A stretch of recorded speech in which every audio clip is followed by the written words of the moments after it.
እስራኤል ሂትለር በአይሁዳውያን ላይ የፈጸመው ሆሎኮስት አይደገምም፣ ኢራን የህልውና ስጋቴን ስትል የከፈተችው ጥቃት ሳምንቱን ደፍኗል። ኢራን እጅ ላለመስጠት እየታገለች ነው። የሞት ሞቷን ኔታንያሁ ላይ ያነጣጠረ ጥቃት ፈጽም ያለው እያለችም ነው። የኢራን አብዮታዊ ዘብ ኔታንያሁ መኖሪያ ቤት ላይ ጥቃት መፈጸሙን ሲገልጽ፣ ይህ መረጃ ግን ከእስራኤል በኩል ማረጋገጫ አልተሰጠበትም። የገደል አፋፍ ላይ የሚገኘው የመካከለኛው ምስራቅ እየተናጠ ይገኛል። ጦርነቱ ያዛላቸው የሚመስሉት ዶናልድ ትራምፕ ፓስተሮችን ዋይት ሃውስ ድረስ ጠርተው እጃቸውን ጭነው እንዲጸልዩላቸው ጦርነቱንም እንዲያሸንፉ እግዚአብሔር እንዲረዳቸው አጸልየዋል። በአንጻሩ አቅምን አውቆ መኖር ጥሩ ነው ያለችው ቴሄራን ጦርነቱን ከቁጥጥር ውጪ በማድረግ ሌሎች ሀገራት ተስበው እንዲገቡ ያልተጠበቁ ጥቃቶችን እየፈጸመች ነው። በዚህ መሃል ነው ሌሊቱን ከባድ ጥቃት ሰንዝራ ቴል አቪቭን ማቅ ያለበሰቻት። በካሬ ከ77 ሺህ ብር ጀምሮ ቅንጡ አፓርትመንቶችን ከሜሪትስ ፕሮፐርቲስ በመሃል ፒያሳ አራዳ ፓርክና ፍሬንድሺፕ ፓርክ ፊት ለፊት 4000 ካሬ ላይ ያረፈውን ኮምፓውንድ አፓርትመንታችን ውስጥ ከባለ 1 እስከ ባለ 3 መኝታ ቤቶችን በ10% ቅድመ ክፍያ ማለትም ከ514000 ብር ጀምሮ ለሽያጭ አቅርበናል። በዚህ ቅንጡ መንደራችን ውስጥም የልጆች መጫወቻ ስፍራ፣ ጂምናዚየም፣ የከርሰ ምድር ውሃ፣ ስታንድ ባይ ጄኔሬተር እንዲሁም በቂ የመኪና ማቆሚያ ከኤሌክትሪክ ቻርጅ ጋር በአንድ አካቷል። ኢራን ቀደመቻቸው። እስራኤልም ርህራሄ አልባ በቀል እየፈጸመች ነው። በ8 ቀኑ የሚሳኤል ጦርነት አያቶላ አሊ ሐሚኒን ጨምሮ በርካታ ደህንነቶቿን፣ ጄኔራሎቿን እና ቁልፍ ሰዎቿን ያጣችው ኢራን መራር በቀል እየፈጸመች ትገኛለች። በትላንት ሌሊቱ ጥቃት በጠቅላይ ሚኒስትር ቤንጃሚን ኔታንያሁ ላይ ያነጣጠረ ጥቃት ፈጸምኩ ሲል የኢራን አብዮታዊ ዘብ ይፋ አድርጓል። ነገር ግን ይህንን ጥቃት በተመለከተ ከእስራኤል የጠቅላይ ሚኒስትር ቢሮና ከመከላከያ ቢሮ በኩል የተሰጠ ማብራሪያ የለም። ኢራን ግን በአይረንዶም የታጠረውን የኔታንያሁ መኖሪያ ቤት በ4 ሚሳኤሎች ሸነቆርኩት እያለች ነው። ኔታንያሁም አራስ ነብር ሆኗል። ኢራን አዘናግታ ቀድማቸዋለች። ሌሊቱን በበርካታ የእስራኤልና የኢራን ከተሞች ከባድ ድብደባዎች ተፈጽመዋል። አልሙትባይ ተጋዳይ የሆነችው ቴሄራን የሚሳኤል መንጋ የድሮን ማዕበል በእስራኤል ከተሞች ላይ አርከፍክፋለች። በዚህ የተበሳጩት ዩኤስና እስራኤልም አዲስ የበቀል ጥቃት እየፈጸሙ ይገኛሉ። በተለይም ደግሞ በኢራን የሚሳኤል ማከማቻ ማዕከል ላይ ጠንካራ ድብደባዎችን እየፈጸሙ አድሯል። ሌሊቱ የኢራን ነበር ማለት ይቻላል። የድሉ ጽዋ ወደ ቴሄራን አዘንብሎም አድሯል። ቴል አቪቭ እንደ ጋዛ ፍርክስክሷ ወጥቶም ታይታለች። ረጃጅም ህንፃዎች በቁማቸው ተገንድሰዋል። የሚሳኤል ማስጠንቀቂያ ሳይረኖች ሌሊቱን ቴል አቪቭን አስጨንቀው ነው ያደሩት። ሃይፋና ቴል አቪቭ የኢራን ጥቃት ዋነኛ ኢላማዎች እንደነበሩ የተዘገቡ ሲሆን በዋናነትም የጠቅላይ ሚኒስትር ቤንጃሚን ኔታንያሁ ላይ ያነጣጠረ ሌላ ጥቃት ተሰንዝሯል የሚል ዘገባ ከኢራን ተሰምቷል። የተወደዳችሁ የአንድ አፍታ ሚዲያ ቤተሰቦች የሌሊቱን የኢራን እስራኤል ትንቅንቅ በዝርዝር እንመለከታለን። በተጨማሪም አሜሪካና እስራኤል ሊቋቋሙት ያልቻሉትን የኢራን ወታደራዊ ታክቲክ በዝርዝር እንነግራችኋለን። ጥቂት ደቂቃዎችን አብራችሁን ቆዩ። በእርግጥም ሌሊቱ የኢራን ነበር። ኢራን በበርካታ የእስራኤል ከተሞች ላይ ጠንካራ የሚባል ድብደባን ፈጽማለች። ከኢራን የወጡ መረጃዎች እንደሚናገሩት ትናንት ሌሊት ላይ ኢራን የኔታንያሁ መኖሪያ ቤት ላይ ያነጣጠሩ ጥቃቶችን ፈጽማለች። ጠቅላይ ሚኒስትሩ መኖሪያ ቤት በኢራን ጥቃት ጉዳት ደርሶበታል የሚል መረጃ እየተሰራጨ ሲሆን ከእስራኤል በኩል ግን ስለዚህ መረጃ ማረጋገጫ አልተሰጠም። ሲዛሪያ በተባለችው በሰሜናዊ እስራኤል በምትገኘው የወደብ ከተማ ውስጥ መኖሪያቸውን ያደረጉት ኔታንያሁ ቤታቸው በአሜሪካ ሰራሹ አይረንዶም የሚሳኤል ጋሻ የታጠረና የሚጠበቅ ነው። ከአይረንዶም ባለፈ በአይን የማይታዩ የሞሳድ ደህንነቶች መኖሪያ ቤቱን 24 ሰዓት በንቃት የሚከታተሉት ነው። ሆኖም የሞሳድ ደህንነቶች ለጥቂት በተዘናጉበት የኢራን ሰይፍ በጠቅላይ ሚኒስትሩ መኖሪያ ቤት ላይ አርፏል። አይረንዶም ጸረ ሚሳኤልን አልፈው የኔታንያሁ ክፍል ውስጥ የዘለቁት የኢራን ሚሳኤሎች እስራኤልን አስጨንቀዋል። ሚሳኤሎቹ አሁን ላይ ጠቅላይ ሚኒስትሩን ኢላማ ማድረግ መጀመራቸው ደግሞ የቴል አቪቭን የጦር ስትራቴጂስቶች ክፉኛ አስጨንቋል። መረጃዎች እንደሚያሳዩት ቤንጃሚን ኔታንያሁ ከ3 በላይ መኖሪያ ቤቶች አሏቸው። ሲዛሪያና ኢየሩሳሌም ከተሞች 2 የግል መኖሪያ ቤት ያላቸው ሲሆን በተጨማሪም በአሁኑ ጊዜ በእድሳት ላይ በሚገኘው ኦጊዮን የሚባል በኢየሩሳሌም የሚገኝ መንግስታዊ ቤት አላቸው። 3ቱም መኖሪያ ቤታቸው በጥብቅ ወታደራዊ ስርዓት የሚጠበቅ ሲሆን ሆኖም ግን ከኢራን ሰይፍ ማምለጥ አልቻለም። ኢራን በሌሊቱ ጥቃት ሌላ የፈጸመችው ጥቃት በወደብ ከተማ ሃይፋና ቴል አቪቭ ላይ ነው። ይህ ዘገባ እስከተጠናቀረበት ሰዓት ድረስም በሁለቱ ኃይሎች በኩል ድብደባዎችና ጥቃቶች ተፈጽመዋል። ኢራን የእስራኤልን MQ-9 ሪፐር ሰው አልባ ወታደራዊ አውሮፕላን በኢራቅ ድንበር አቅራቢያ መትቼ ጣልኩ እያለች ነው። ሌሎች የእስራኤል የጦር ጀቶችም ተመተው ወድቀዋል። ከዚህ በተጨማሪም በሃይፋና ቴልአቪቭ ኢራን የፈጸመችው ጥቃት እጅግ የከፋ ነው የሚሉ መረጃዎችን ኢርና የዜና ወኪል አስነብቧል።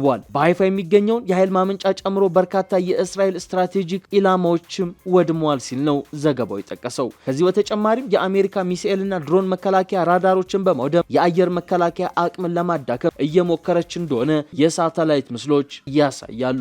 በተመሳሳይ እስራኤልም ከፍተኛ ድብደባ እየፈጸመች ነው። እንደ መንግስት መገናኛ ብዙሃን ዘገባ ከሆነ በዋና ከተማው የሚገኘው ዋናው የጆምሁሪ ጎዳና ተመቷል። በተጨማሪም እስራኤል በሊባኖስ ያለውን ውጥረት በማባባስ በሄዝቦላ ላይ ያነጣጠረ ጥቃት እያደረሰች ትገኛለች። ከግማሽ ሚሊዮን በላይ ህዝብ የሚኖርበትን የቤሩትን ደቡባዊ ክፍል በሙሉ ለቀው እንዲወጡ የተሰጠው ትዕዛዝ ቀውሱን አሳሳቢ አድርጎታል። የእስራኤል ተዋጊ ጄቶች በደቡባዊና ምስራቃዊ ሊባኖስ እንዲሁም በቤሩት የከተማ ዳርቻዎች ላይ የቦምብ ጥቃትን አድርሰዋል። የእስራኤል ጦር ለተከታታይ ቀናት በሊባኖስ ዋና ከተማ ቤሩት ላይ በቀጠለው ጥቃት የደረሱ ከባድ ጉዳቶችን የሚያሳዩ ምስሎችም እየወጡ ነው። ቢቢሲ ደርሰውኛል ካላቸው ምስሎች መካከል አንዳንዶቹ በከተማዋ ዳርቻ ደቡባዊ ክፍል ሰማይ ላይ ጭስ ሲታይ ጎዳናዎችን በፍርስራሾች ተሞልተው ያሳያሉ። የቤሩት ከተማ ነዋሪዎች እየተፈጸመ ባለው ጥቃት የተፈጠረባቸውን ፍርሃትና ግራ መጋባትም ለዜና ምንጩ ተናግረዋል። የእስራኤል ሰራዊት ግን በጥቃቱ ኢላማ እያደረገ ያለው የሄዝቦላ የእዝ ማዕከላትንና የድሮን ማከማቻ ስፍራዎችን እንደሆነ ነው እየገለጸ የሚገኘው። ነገር ግን ዘግይቶ በወጡ መረጃዎች ውስጥ ሊባኖስ ውስጥ የምትፈጽመውን ጥቃት እያጠናከረች ያለችው እስራኤል በደቡባዊ የአገሪቱ ክፍል የሚገኝ የተባበሩት መንግስታት ሰላም አስከባሪ ኃይል ይዞታን እንደመታች ነው የተነገረው። ይህንን የተናገሩት ደግሞ የሊባኖሱ ፕሬዝዳንት ጆሴፍ አውን ናቸው። በጥቃቱ ሰላም አስከባሪ ኃይል ውስጥ እያገለገሉ ያሉ ጋናውያን ወታደሮች መጎዳታቸውን ፕሬዝዳንቱ ገልጸዋል። የጋና ጦር ኃይል በበኩሉ 2 ወታደሮች በጥቃቱ ከፍተኛ አካላዊና ስነልቦናዊ ጉዳት እንደደረሰባቸው ተናግሯል። የሰላም አስከባሪዎቹ መመገቢያ ማዕከል በጥቃቱ ሙሉ ለሙሉ ተቃጥሏል። የፈረንሳይ ፕሬዝዳንት ኢማኑኤል ማክሮን እስራኤል የተባበሩት መንግስታት ይዞታ ላይ ጥቃት መፈጸሟን አውግዘዋል። የተባበሩት መንግስታት ኃይሎች በደቡባዊ ሊባኖስ መረጋጋት ለማምጣት ቁልፍ ሚና ይጫወታሉ። ዛሬ የአስከባሪው አባላት ላይ የተፈጸመውን ተቀባይ ነት የሌለው ጥቃት አወግዛለሁ ብለዋል ማክሮን። ከሊባኖሱ ፕሬዝዳንት ጋር የተነጋገሩት የሶሪያው መሪ አህመድ አልሻራ በበኩላቸው የሁለቱም ሀገራት ሉዓላዊነትና የግዛት አንድነት መከበር አለበት ብለዋል። እስራኤል በሊባኖስ የሚገኘው ሄዝቦላ ላይ የከፈተችውን ጥቃት ተከትሎ በዋና ከተማዋ ቤሩት ከፍተኛ ፍንዳታዎች ተከስተዋል። የአየር ጥቃቱን ተከትሎ በመቶ ሺዎች የሚቆጠሩ ነዋሪዎችም ደቡባዊውን የከተማዋን ክፍል ለቀው እንዲወጡ እስራኤል አዛለች። እስራኤል ከሰኞ አንስቶ ሊባኖስ ውስጥ በፈጸመቻቸው ጥቃትም 217 ሰዎች ሲገደሉ 798 ሰዎች ደግሞ እንደቆሰሉ ከአገሪቱ ጤና ሚኒስቴር የተገኘው ሪፖርት ያመላክታል። አሜሪካና እስራኤል በኢራን ላይ እየፈጸሙ ባሉት ጥቃት ምክንያትም የቴሄራን ወታደራዊ አቅም እየተዳከመ መሆኑ የሚገልጹ ሪፖርቶች በስፋት እየተሰራጩ ነው። ፕሬዝዳንት ዶናልድ ትራምፕም የአየርና የባህር ኃይላቸው ወድሟል፣ አመራሮቻቸው ሞተዋል፣ እንነጋገር ብለው ጠይቀውኝ ነበር፣ ነገር ግን ዘግይቷል አልኳቸው ብለዋል። ኢራን በእስራኤል እንዲሁም የአሜሪካ ወታደራዊ ሰፈር በሚገኝባቸው የመካከለኛው ምስራቅ አገራት ላይ የአጸፋ ጥቃት መፈጸሟን ቀጥላለች። አሜሪካና እስራኤል በወታደራዊ አቅም የበላይነቱን ይዟል በተባለበት ሁኔታ ውስጥ የኢራን ወታደራዊ ስትራቴጂ ምን ይመስላል የሚለው የበርካቶች ጥያቄ ነው። ይህን ጥያቄ ለመመልከት አንዳንድ ጉዳዮችን በወፍ በረር እንቃኝ። ሮያል ዩናይትድ ሰርቪስ ኢንስቲትዩት በተባለው የዩናይትድ ኪንግደም በሚገኘው ቲንክ ታንክ ውስጥ የመካከለኛው ምስራቅ ተንታኝ የሆኑት ዶክተር ኤችኤ ሄሊየር እንደሚሉት ኢራን እየተከተለች ያለችው ወታደራዊ ስትራቴጂ አሜሪካና እስራኤልን በተለመደው የጦርነት ስልት የማሸነፍ አይደለም ባይ ናቸው። የኢራን ግጭቱን ማራዘምና ቀጠናዊ ማድረግ እንዲሁም የምጣኔ ሀብት ቀውስ መፍጠር መሆኑን ያስረዳሉ። ኢራን በመደበኛ ጦርነት ልታሸንፍ አትችልም፣ ሌሎች አገራት በቀላሉ ድል እንዳያገኙ በማድረግና የምጣኔ ሀብት ውድቀት በማስከተል ነው ልትቀጥል የምትችለው ሲሉም ይሞግታሉ። በፈረንሳይ በሚገኘው ሴንተር ፎር ኢንተርናሽናል ስተዲስ ተባባሪ ፕሮፌሰር ኒኮል ግራንጁዊክ በበኩላቸው የኢራን አካሄድ የማዳከም ጦርነት ማድረግ ነው ይላሉ። ተዋጊዎች እንዲዳከሙና አቅማቸው እንዲሟጠጥ ማድረግ ትሻለችም ባይ ናቸው። ይህ ወታደራዊ ስትራቴጂ የስነ ልቦና ገጽታም አለው። ኢራን ባለፈው ዓመት ከእስራኤል ጋር ባደረገችው የ12 ቀን ጦርነት ኢላማ መምታትን ሳታስብ ንጹሃን የሚኖርባቸው አካባቢዎች ላይ ጥቃት በመፈጸም ስነ ልቦናዊ ጫና ለመፍጠር መሞከሯን ባለሙያዋ ያነሳሉ። ኢራን በዋነኝነት ጥቅም ላይ የምታውለው ሚሳኤልና ቴሄራን ከእስራኤል ጋር ባደረገችው የ12 ቀን ጦርነት ወቅትም ቦሊስቲክ ሚሳኤሎች ተጎድተዋል። ተገድሏል። ምን ያክል ባሊስቲክ ሚሳኤል እንደቀራትም በግልጽ አይታወቅም። ኢራን የጦር መሳሪያውን የምታመርተውና የምታከማቸው በድብቅ ስፍራዎች እንደሆነ ተንታኟ ያነሳሉ። እስራኤል እንደምትለው እስከ አውሮፓውያኑ ጥር 2026 ድረስ በሰበሰበችው መረጃ ድረስ ኢራን 2500 ተጨማሪ ያልተነኩ ሚሳኤሎች አሏት። እነዚህ ሚሳኤሎች በአጭር ርቀት የሚወነጨፉና የረጅም ርቀት ተወንጫፊ ናቸው። የኢራን ባለስልጣናት እንደሚሉት ሰጅል የተባለውን ሚሳኤል ጨምሮ ሌሎች የጦር መሳሪያዎችን ተጠቅማለች። ይህ ሚሳኤል እስከ 2000 ኪሎ ሜትር ድረስ እንደሚወነጨፍ የተገለጸም ሲሆን መሳሪያው ከድምጽ የሚፈጥን ወይም ሃይፐርሶኒክ መሆኑንም ቴሄራን አስታውቃለች። የኢራን መገናኛ ብዙሃን ከምድር በታች የተገነቡ ሚሳኤሎች ማምረቻና ማከማቻዎች የሚገኙባቸውን አካባቢዎች የሚሳኤል ከተሞች ብሎ ይጠራቸዋል። ስለ ትክክለኛ መጠናቸውና አቅማቸው ግን የተረጋገጠ መረጃ የለም። ከፍተኛ የአሜሪካ ኮማንደር ጀነራል ዳን ክሬን እንደሚሉት ኢራን ውጊያው ከተጀመረበት ቀን አንስቶ የቦሊስቲክ ሚሳኤል ክምችቷ ወደ 86 በመቶ ወርዷል። የኢራን ሚሳኤል በአውሮፓውያኑ የካቲት 4 ድረስ ወደ 23 በመቶ እንደሚያሽቆለቁልም የአሜሪካ እዝ አስታውቋል። የመካከለኛው ምስራቅ ተንታኝ የሆኑት ዶክተር ሄለር እንደሚሉት ግን ኢራን የእስራኤልን መሰረተ ልማትና የአሜሪካን የመካከለኛው ምስራቅ የጦር ሰፈሮች ለመምታት የሚያስችል አቅም አላት። በሆርሙዝ ሰርጥ የሚጓጓዘውን ነዳጅ ማስተጓጎልም ትችላለች ባይ ናቸው። ለጥቀውም በሆርሙዝ ሰርጥ የተወሰነ ቢሆንም ቀውስ ከተፈጠረ ዓለም አቀፍ ምጣኔ ሀብት ይናጋል ይላሉ። ከዓለም ነዳጅ 20 በመቶ በሆርሙዝ ሰርጥ እንደሚተላለፍ በመጥቀስም ኢራን ሰርጡን ከመዝጋቷ ባሻገር መርከቦች ላይ ጥቃት ለመፈጸም መዛቷን ያወሳሉ። ተባባሪ ፕሮፌሰር ኒኮል ግራንጅዋኪ በበኩላቸው ኢራን የላቀ አቅም ያላቸው ሚሳኤሎች እጥረት ቢገጥማት እንኳን ከፍተኛ ቁጥር ያለው ድሮን ያከማቸች አገር እንደሆነች ያነሳሉ። ከጦርነቱ በፊት በሺዎች የሚቆጠሩ ድሮኖች እንዳመረተች ይታመናል የሚሉት ተንታኙ የድሮኖቹ ዲዛይን ከሩሲያ የተቀዳ እንደሆነም ያክላሉ። ይህንን ቴክኖሎጂ አሜሪካም ለመጠቀም ሞክራለች። እነዚህ ድሮኖች ቀጥተኛ ጥቃት ከመፈጸም ባሻገር የአየር ክልልን ያውካሉ። የአየር መቃወሚያን ማዳከም የሚችሉ ድሮኖች ናቸው።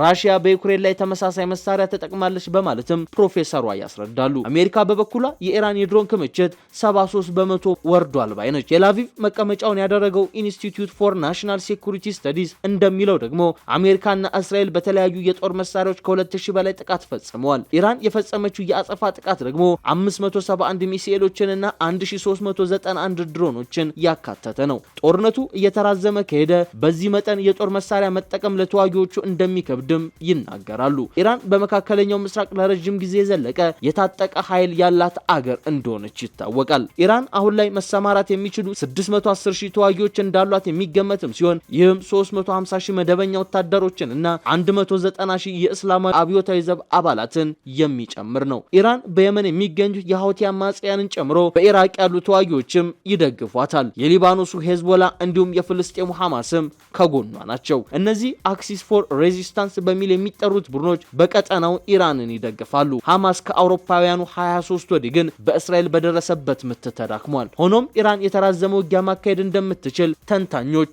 አስረግጠው ነው የሚናገሩት። ኢራንና ኢራቅ በተዋጉበት ወቅት ኢራን ያነሰ ወታደራዊ አቅም ስላላት የቴሄራን ከተሞች ጥቃት ቢፈጸምባቸውም ውጊያውን ማስቀጠል ግን ችላ ነበር። ዋናው ነጥብ የደህንነትና የፖለቲካ መዋቅሩ ምን ያህል ታማኝ ሆኖ ይቀጥላል የሚለው ነው ሲሉ ተባባሪ ፕሮፌሰር ኒኮል ግራንጅዋኪ ያስረዳሉ። ሚሳኤል ተኳሾቹ ከፍተኛ ጫናና ድካም ውስጥ ስለገቡ ከኢላማ ውጭ እየተኮሱ ነው። የቅንጅት መጓደል ይስተዋላል። የኢራን የሚሳኤል ክምችት ላይ የሚደርሰው ጥቃት ሲበረታ የጦርነቱ ቀጠናዊነት እየሰፋ ይሄዳል ሲሉም ያክላሉ። ወደ ቱርክ የአየር ክልል የገባ የኢራን ቦሊስቲክ ሚሳኤል በሰሜን አትላንቲክ ጦር ቃል ኪዳን ኔቶ የአየር መቃወሚያ አማካኝነት መክሸፉ ይታወሳል። ኢራንና አሜሪካን ለማሸማገል ጠይቃ የነበረችው ተርኬ ጦርነቱ ከተጀመረ በኋላ ሁለቱ ወገኖች ግጭቱን ከማባባስ መቆጠብ አለባቸው ብላለች። ተንታኟ እንደሚሉት የኢራን ግብ አጎራባች አገራት ጦርነቱን መቋቋም እንዲያቅታቸው ማስገደድ ነው። በዚህ መንገድ አሜሪካን ወደ ድርድር ጠረጴዛ ለማምጣትና የሚደርሰውን ጥቃት ለማስቆም ይሞከራል። ኢራን በዚህ መንገድ ምን ያክል ስኬታማ እንደምትሆን አሁን ላይ ለመገመት አልችልም የሚሉት ባለሙያዋ ነገሩ ግን እጅግ አስከፊ ሊሆን ይችላል ሲሉ ግምታቸውን አስቀምጠዋል። ዶክተር ሄለር በበኩላቸው የባህረ ሰላጤው አገራት ኢራን ላይ የተፈጸመውን ጥቃት ቢቃወሙም የቴሄራን የአጸፋ ምላሽ የደህንነት ስጋት ከሆነባቸው አሜሪካን መደገፍ ሊጀምሩ ይችላሉ በማለት ይናገራሉ። አክለውም የባህረ ሰላጤው አገራት እዚያ ነጥብ ላይ ደርሰዋል ብዬ አላስብም፣ ነገር ግን ያንን የምናይበት ጊዜ እየተቃረበ ይመስለኛል ሲሉ ትንታኔያቸውን ቋጭተዋል።